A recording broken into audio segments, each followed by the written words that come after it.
Hi there! Today I'm making a cold tuna udon that's so addictive you'll want it again for days. Cook the udon, rinse in cold water, and drain it thoroughly.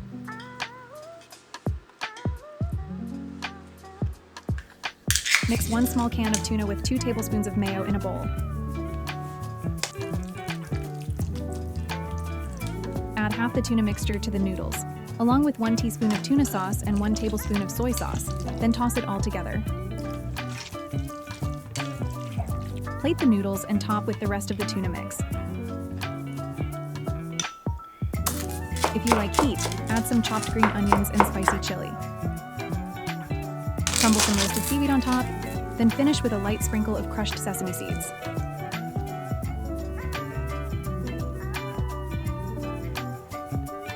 Wow, this speaks for itself. It's not overly bold, just perfectly balanced and crave-worthy.